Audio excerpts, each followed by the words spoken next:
Bien, queridos hermanos y amigos, en esta oportunidad para continuar con el libro de nuestro querido pastor Pedro Fuentes, Contradicciones Interiores, en este caso la parte 2, que comienza con un capítulo que tiene por título Encrucijadas Permanentes. Dice así: en los capítulos anteriores reflexionamos sobre nuestras contradicciones interiores, con las que luchamos toda nuestra vida. En esta segunda parte del libro, te propongo que pensemos en los conflictos personales que se nos presentan desde afuera y sobre los que tenemos que tomar decisiones. A esto le llamaremos las encrucijadas permanentes. El apóstol Pablo tenía estos mismos desafíos y los expresaba de la siguiente manera: cuando llegamos a Macedonia, nuestro cuerpo no tuvo ningún descanso, sino que nos vimos acosados por todas partes, conflictos por fuera, temores por dentro. 2 Corintios 7:5. Pablo nos revela en esta declaración que él también es un hombre común y corriente al que le pasan cosas como cualquiera de nosotros. Podemos observar en esta declaración que el apóstol vivía en una constante lucha, por dentro temores, podemos llamarlas crisis interiores o, como decía Agustín de Hipona, perturbaciones mentales. La declaración paulina continúa diciendo conflictos por fuera, es decir, circunstancias difíciles con las que debe batallar. El apóstol debe asumir cómo se va a presentar ante sus hermanos de Corinto: como un fiscal que los acusa, como un juez que los encuentra culpables y los condena, o como un pastor que intenta hacerlos recapacitar para que vuelvan al camino correcto. En la vida siempre estamos decidiendo qué personaje vamos a asumir.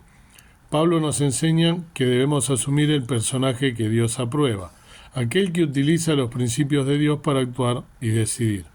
Cuando Dios creó al hombre, puso en él la facultad de decidir, es decir, que lo creó en libertad y para ejercer esa libertad.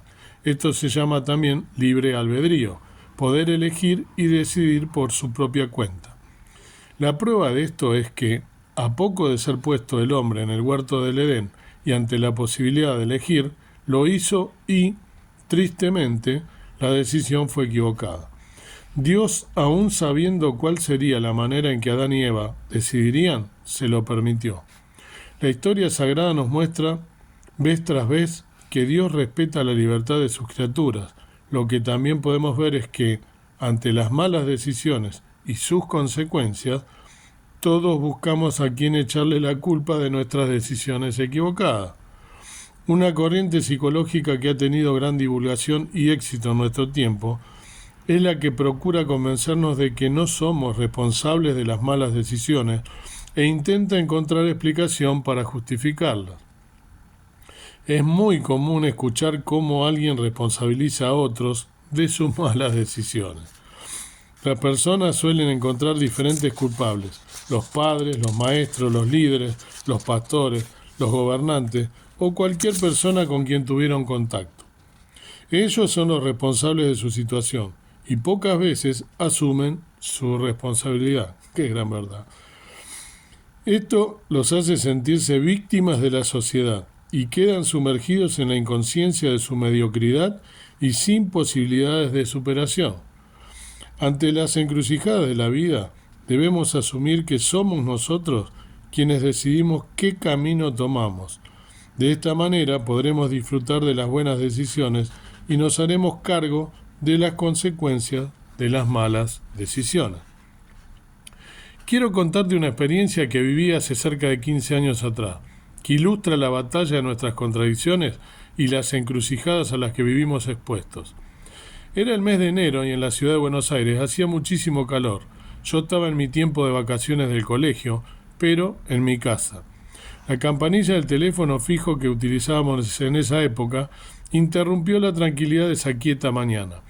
Del otro lado del teléfono escuché hablar a un hombre con su voz temblorosa y casi desesperada, pidiéndome si podíamos reunirnos para conversar sobre un tema delicado, que necesitaba ser tratado personalmente, así que acordamos reunirnos esa misma tarde.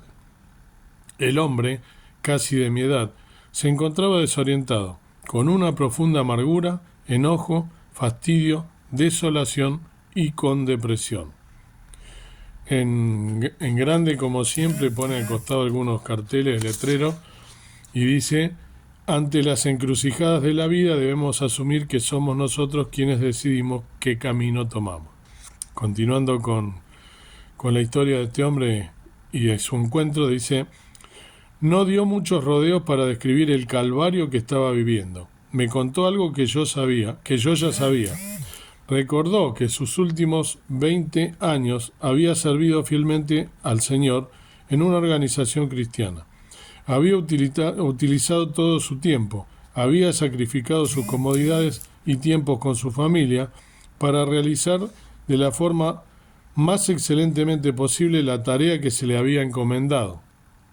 Era el director de su área y yo sabía que, dentro de la organización, era una de las que mejor funcionaba. Se estaba yendo de la institución y quedaba sin trabajo, sin ministerio, sin vivienda y al costado del camino. Había visto varios tipos de irregularidades en la organización y, luego de solicitar que se corrigieran en respuesta a ello, fue perseguido e intimidado, pidiéndole que abandonara esos reclamos.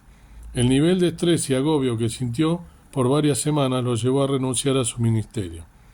Según su relato, la institución prefirió proteger la entidad y a sus líderes involucrados en lugar de hacer lo correcto. Esto representaba una carga pesada para él.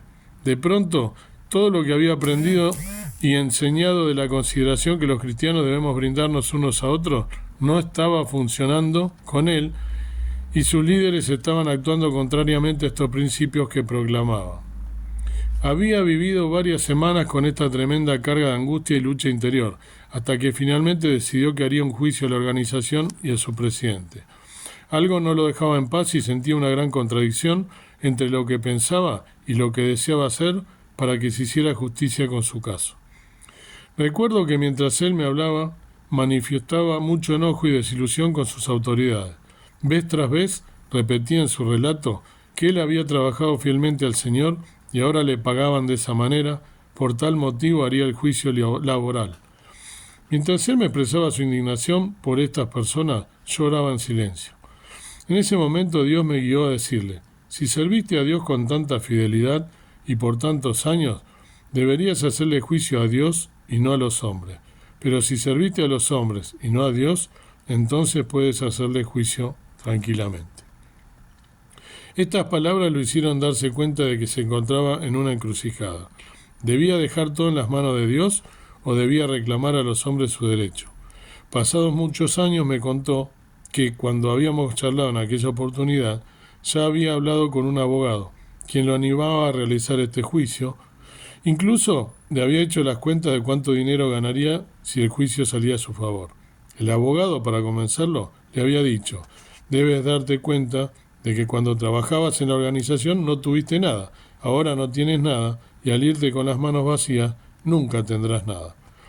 Le expliqué que todo eso era una gran mentira porque él era un hombre rico para Dios, que estaba transitando parte del plan del Señor para su vida y que en el futuro vería esta experiencia como una gran escuela por la que el Señor lo había hecho pasar. Le leí una cantidad de pasajes bíblicos que él conocía muy bien y oré por él al finalizar el encuentro. Nos seguimos reuniendo un par de semanas más. Mi amigo logró manejar bien estas contradicciones que atravesaba y pudo salir victorioso de esa encrucijada, eligiendo lo correcto, es decir, actuar de acuerdo a lo que la Biblia dice que debemos hacer cuando enfrentamos este tipo de situaciones. Finalmente no hizo ningún juicio y ganó la aprobación de Dios, quien lo recompensó grandemente y hoy sigue pastoreando una hermosa congregación en los Estados Unidos. Este es un ejemplo de la vida contemporánea que nos ayuda a valorar y aplicar los principios de la palabra ante situaciones cotidianas. En esta segunda parte del libro veremos algunas escenas contadas en el Nuevo Testamento en las que aparecen 2 o más personajes que tuvieron que elegir qué camino tomar. Luego de analizar estas historias, deberíamos asumir cuál de estos personajes nos representan mejor y tomar la decisión de cuál de ellos queremos ser. Creo que cuando Jesús contó alguna de estas historias, estaba pensando en cada uno de nosotros para mostrarnos que no siempre estamos del lado correcto. Preciosa esta historia y este capítulo que nos llama, ¿no?, a pensar en cuántas veces tenemos que tomar decisiones, ¿no? Y como decía, ¿no?, así al pasar Pedro, el pastor que escribió este libro, en esta meditación, que debemos pensar con la mente de Cristo, ¿no? Que debemos pensar cómo actuaría Cristo, ¿no? Escuché en alguno de los mensajes de tantas congregaciones, ¿no? En una congregación escuché un mensaje de tantos, siervos de Dios que uno escucha en la vida, decir que había una iglesia que se estaba formando y que tenía, no recuerdo bien ahora dónde era, el hecho lo más importante es que estaban hablando entre ellos, entre los que estaban comenzando la obra, y decían cómo tenía que ser su manera de manejarse en su ministerio, ¿no?, en sus inicios, y bueno, y todos se pusieron de acuerdo que lo que debían hacer era pensar con la mente de Cristo, ¿no?, que eso era lo que debía guiarlos, y cómo justamente Dios bendice cuando nosotros pensamos de esa forma. Y a veces también al pasar ahí mencionaba él, ¿no?, lo que sucedió, que los líderes de esa iglesia no se manejaban como correspondía. A mí me sucedió, ¿no? No voy a dar nombres, por supuesto, no viene al caso, pero cuando nosotros actuamos como corresponde, como dice la Biblia que debemos hacer, ¿no?, cuando hay un problema donde se están manejando mal, nosotros debemos hacer lo que dice la palabra de Dios, llamar a las partes, hacerlos recapacitar, tratar de hacerlos recapacitar, entrar en razones, siempre con la guía de Dios, del Espíritu Santo, con mucha oración. Y si la cosa no marcha, lamentablemente a veces hay que tomar decisiones en las cuales luego Dios te va a mostrar que lo que hiciste realmente, si estaba fundado, ¿no?, en la Biblia, y si estaba realmente actuando con los pasos como correspondía, y si no hay humillación, si no hay reconocimiento de pecados, si a pesar de que uno le muestra bíblicamente que las cosas se deberían hacer bien, ¿no?, porque el hecho de que sea un pastor, sea un líder de una iglesia, sea quien fuese, ¿no?, con cierto poder, ¿sí?, poder, porque a veces los seres humanos se les suben los cargos a la cabeza, ¿no? Eso cuando uno no tiene bien firme y es inseguro, sobre todo en las cosas del Señor, no podemos ser inseguros, pero lamentablemente somos seres humanos y muchas veces los seres humanos se les suben los cargos a la cabeza como si en realidad el hecho de ser un pastor fuese más que los demás.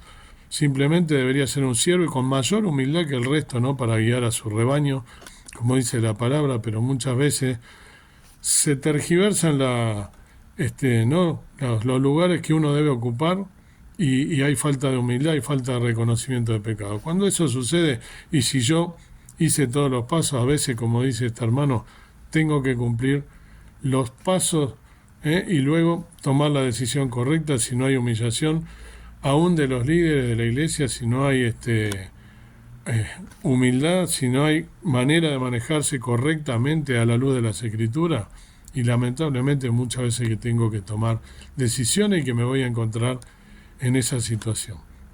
A mí me sucedió y gracias a Dios que Dios me muestra que los pasos que hice fueron los correctos y que me está bendiciendo en mi vida, no porque sea yo, sino porque realmente me muestra con creces que el lugar que estoy ocupando ahora, el lugar a donde estoy, me está bendiciendo y me está mostrando que hay un montón de cosas por hacer en la viña del Señor y que hay faltas de obreros en la mies del Señor. Dios quiera que nos bendiga, que podamos tomar decisiones sabias, siempre fundamentados en la cabeza de la iglesia que es Cristo, y no en los hombres, no en los líderes, no confiando en los hombres, como siempre digo, los hombres somos todos con falla, somos todos seres humanos, todos tenemos errores, que se crea, como dice la palabra de Dios, que nadie tema más alta estima de la que deba tener. Hay que ser humilde, hay que entregarse a las manos del Señor con reconocimiento, con hacimiento de gracia, y todo el tiempo con humildad pidiendo la guía del Señor y del Espíritu Santo para cada paso que doy. Padre y Señor nuestro que estás en el cielo, gracias por esta meditación, gracias por este hermano que escribió este libro y que yo también lo puedo compartir. Gracias por tu gracia, por habernos hecho tus hijos, por fe, por aceptarte como mi único y suficiente Salvador, como lo han hecho muchos de los oyentes.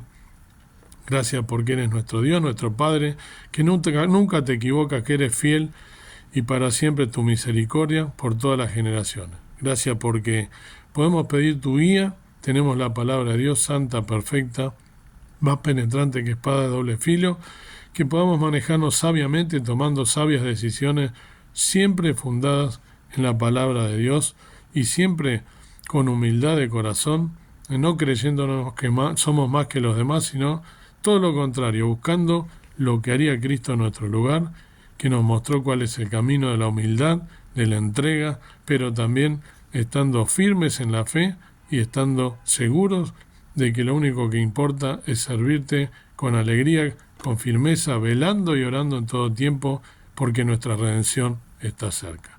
Gracias por todo, perdona mi falta, en el nombre precioso de Cristo, nuestro amado Salvador. Amén. Que Dios te bendiga.